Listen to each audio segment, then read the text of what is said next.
After 8 long seasons, a whole lot of rounds, and a little bit of hardware, it's time to say goodbye to baby Beasty. And something a whole lot different going between the frame rails of Kevin's top dragster. What will it be? It's coming up on Married with Dragsters.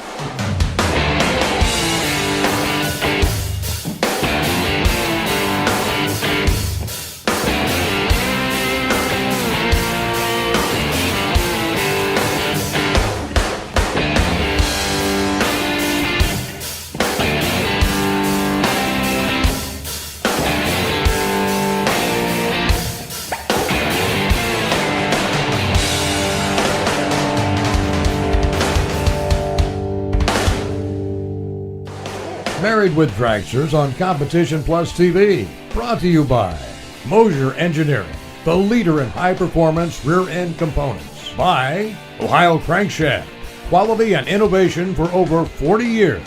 And by Computex Systems, your one-stop shop for racing electronics.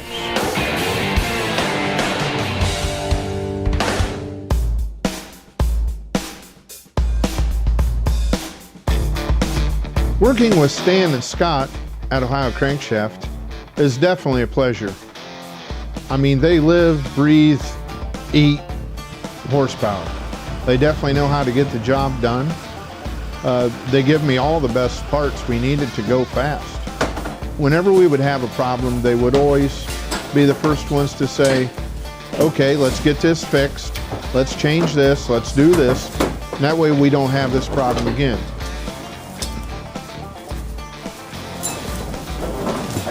Go back too much. Pardon? I got the ball there, kind of keeping it from going in.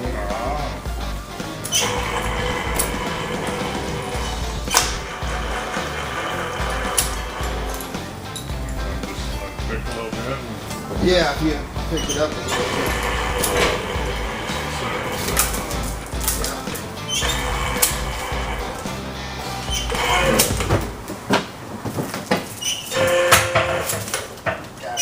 The Ohio Crankshaft 634 motor that we were running last season, it was a good motor, profiler heads, put out about 1,600 horse. We just really weren't able to put it down to the pavement. And we tried this and tried that, but just really couldn't make it happen.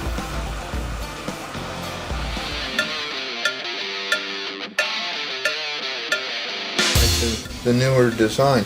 Yeah, they're always changing stuff.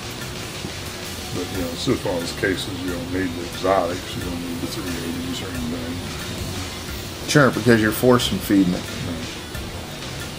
Now, what type of camshaft do you run with the blower then? Well, surprisingly, blower cams aren't that much different than anything else. I just called Dean down at Com and I said, what do you think about this? And he sent me something back, and it was ridiculous. And I said, you don't need that kind of a cam for these motors, so we kind of took his design and made it a little less radical. When we dropped off the 634 motor to Stan, we went and looked at the Procharger motor. It was sitting there on the engine stand, all built, nice set of Brodex heads on it, real nice intake.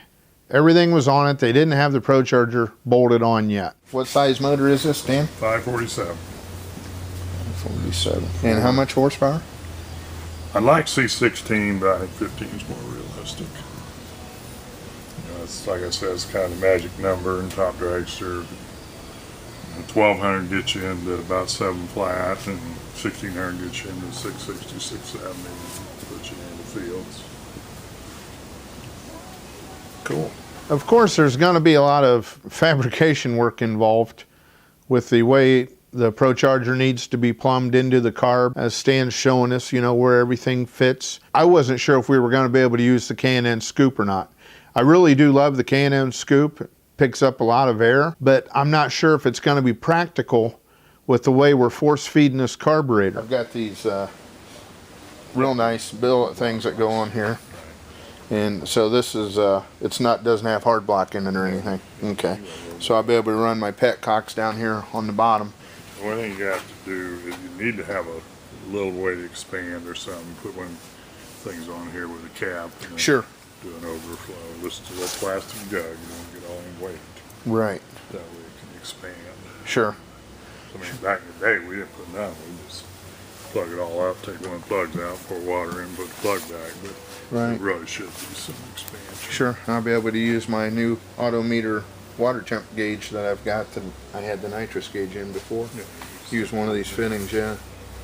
I think that'll work out nice. What would you like to see this motor launch at RPM wise? Because I've got three or four different converters. Yeah. Well, looser converters are almost always faster. You know, the idea of tight converters, but you know, it's probably more important what it does at the other end. If it's slipping 500 or 600, that ain't no good. You know, you don't want this slipping 200 or 300 at the other end. So you got to kind of work backwards from that. Right, well I've got a 5600, a 6200, and then a 6700 converter. But see, all those numbers don't mean anything. Right, it's Because just the all they advertised are is- stall. well, it's the horsepower. There's if you want to hook that converter up to a 500 horsepower motor, it wouldn't be remotely close to that. Right, So this thing is going to have a lot of low end a lot of low end torque. with a boost. So you know, it's going to loosen the converter. I would take the middle one I had and put it in dry. Put it in and try it, right. Okay. Best advice. What RPM range do you think you'd want to work this motor at? Oh, that's probably wind up pretty good because it's only 4¼ inch stroke. Right. We'll have to see what it does on dynamo. Which is this is basically the same motor that Kathy runs in her Supercom car. She runs what, 555? No, 540. Well, it's 548. Yeah. What's the next? Same- Right. Right. Kathy and I were talking about what can we do to qualify this car and be somewhere midfield, which is where we want to be. And we're thinking right away, how about Procharger? There's not a lot of dragsters with Prochargers out there. As we suggested it to Stan, and he goes, I was just thinking that same thing. Great minds think alike. Look at the battery situation, ignition situation. Right. Which you were talking about the MSD. I think we need the aid. I need to look whether we need to make it programmable or not. Rather not, just simpler and better. Because the eight's got its own two-step and high speed. But if we need to pull out any timing or anything, that'd be the same. So like on our car, we took out a huge amount of timing to raise line. But it's got twice as much time distance. So we might need like a boost controller with the retard or something like that. Nah, just time based. All I can tell you is that I am extremely excited about this Procharger motor, and we've got a lot of work to do. Married with Dragsters, new car build brought to you by Mosier Engineering, Ohio Crankshaft, and by Computex Systems on Competition Plus TV.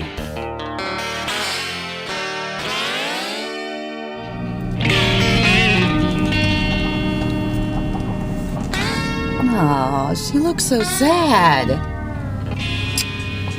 Oh, man. It's like, let's not start the waterworks already.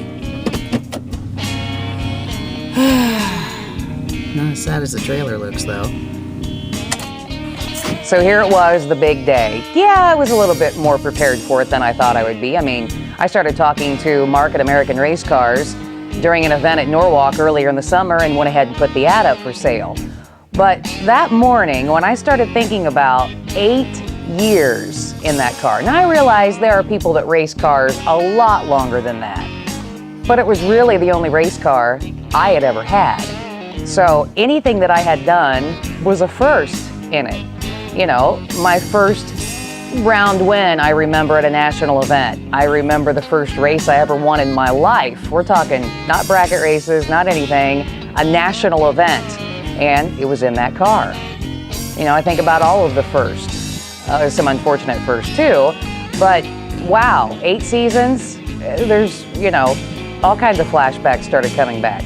But today was the day, and I was just hoping she was going to be going to a good new home. Right away, he puts the money out. And he says, here's the money, and wants Kathy to count it while she's like, you count it. So I started counting the money out and everything. And I could tell that she was a little flustered.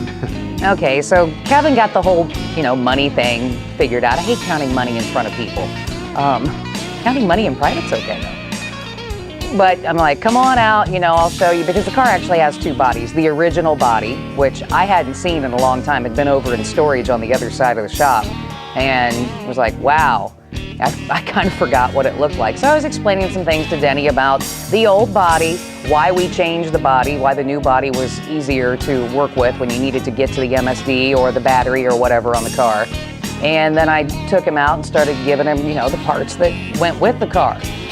Yeah, when I first rolled up on her and saw her sitting there, you know, dragsters always look a little sad and empty without, you know, the motor and tranny in them. But Beastie really looked sad.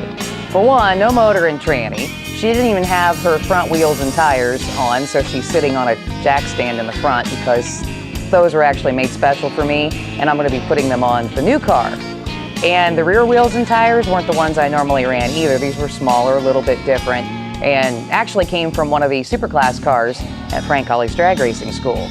So yeah, she definitely looked a little weird. I had posted a picture of her on Facebook and someone said, was there a thief involved? And I just had to laugh.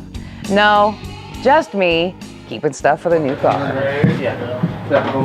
Now what is really kind of interesting is Barry Ryan, this was his trailer. And so a new trailer for this gentleman and a new car for him, and it's just weird to see my old car going in Barry Ryan's old trailer. It's just funny how the world works. I got a funky little email from cyberspace somewhere. Okay. I can repeat to you about what it said. Okay. It said, "Dear Mommy," it says, and it was addressed to you. Uh-huh. It says, "Thank you for guiding me straight and true. Appreciate everything you've done for me, all we've been through together. But there comes a time when every little bird must leave its nest." That's right. And it said, "You kicked me in the butt when I needed to. I took care of you when you needed me to." Exactly. And Yeah, this is Baby Beastie, by the way. it was signed Baby Beastie. Signed Baby Beastie. And it said, "We will see you again. And no matter what color clothes I wear, I will always be your Baby Beastie." Oh yeah, gotta love Baby Beastie. Wouldn't surprise me if she could type an email, she would have sent that. This is really cool because it actually has red LEDs all the way around it. For start button. And that button you probably won't need. That's a primer button because I ran injection. Low oil pressure light. Okay. Obviously parachute. This is your power. This is made by Low Car. This is your power on and off switch in addition to the one that is required on the back of the car. That's the master for the driver. Yes, and obviously pulled back is off. What ratio we got? 410. 410? Yeah, 410. I think you had that in the ad, I just can't remember. Make sure you might. We need to go tighter. Yeah, we might have to go a little tighter on this one too. Because I don't want to move at all. You hurt that tighter. No. There you go. That makes me feel better. Okay, we're going to have to probably go part of the body on one side and part on the other, do you think? Or do you think it'll all fit up here, Kev? I don't think it will, do you? Well, We'll put that blanket over it so... I was telling your boy there that the way I had it set up over on the other side, and I've carried it like that before, is you put the small piece in, then set the other piece over, then set the other piece over. All right. It helps them from moving. We got blankets, we got another towel and another blanket. Okay. And that one, we'll put the big blanket on it, and then the big one over that should be the nose wings. That blanket right there? They're in there? Okay. That was a championship car, but any car is only as good as its driver. And I will tell you something. Once this new car is out on track and she gets comfortable in it, it will be a championship car. I was real proud of Kathy because I didn't even see one tear. If you watched episode 1, you know that she has a hard time letting go. It's been well documented. But like I said, I was real proud of her, the way she acted, conducted herself very professional. And you know, it was like taking care of business. And that's really the way you have to approach it. But because like I was launching pretty high because it's a hardtail car, So I got mine set at 61. Wow. That's too much? It all depends. Well, I mean, I was launching at like 52. 52? Yeah. Okay, but like I said, the only thing we did with the other car is made the licensing passes for it. That's it. Okay. I wasn't concerned about setup, or I wanted to get through that. Well, and if that was the case, you probably would even have had better runs if you would have lowered your launch RPM. Down closer to the Yeah, torque converter. Well, that, and it's like you're just basically just trying to, and that's, Spin tires. yeah, you don't want to like shock it too much. No, See, you have the RPM up higher a lot of times in the 4.0 tree because you're trying to go for a light, Mhm. and when you're bracket racing, you can bring it down to go for more consistency. No, shutting down. I mean, obviously, once you get her all set up before you ever take her out on the track. Take her out, drive her around, get used to the way that brake pedal feels, you know, Yeah. just so you're comfortable. Do not slam on the brakes in the car. And it's got newer brake pads on it. And we run the Hawk brake pads from Moser Engineering. Anything I need to watch for, Kev? Not really. Just basically make sure that when you put the motor in and you align the spline to the rear end, if you got it off the ground, it's going to go in tight, because once it gets on the ground, it's going to sit where it needs to sit then. Yeah. Which is why I got the mid plate and everything set up. I just took the motor out and raised it right up, left the mid plate bolted in, and I'll leave it just like it is, because it should go right in. right, and the two plates up front just swivel up and go in those holes right there, and it actually works pretty nice. I did forget something, basically letting him know, hey, I got something else I got to get. I forgot. It was actually the tranny temperature sending unit that was still on the bottom of the consistency tank. And just going over things with him, I remembered it, hey, he's going to need this, or that gauge isn't going to do him any good. But we made sure that he got everything. I mean, I think we had 2 or 3 boxes full of stuff, plus the car, and obviously the extra body. Well, thank you, Kathy. Denny, thank you very much. Do you have to go by Denny or Dennis? Whatever you want. Whatever comes out of your mouth, I'll answer to. If you do the hey you, or hey old man, all that stuff.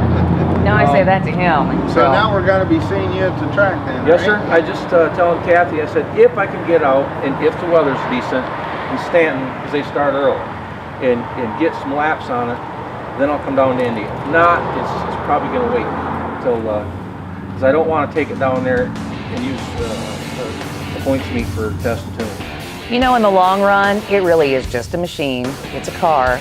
But I am glad to see that she's going to be going to a decent home and someone who's going to take care of her and have hopefully a lot more success with her as well. Bye, baby Beasty! I really just yelled that, didn't I? And now I'm even more excited and more determined to get into that new American car. Yeah, I don't want to watch anymore. Okay, that's good enough. Promotional considerations for Married with Dragsters provided in part by these fine companies. On the next episode of Married with Dragsters. Premier dragster building facilities in the world, and that's American Race Cars here in Millbury, Ohio. So what do you think?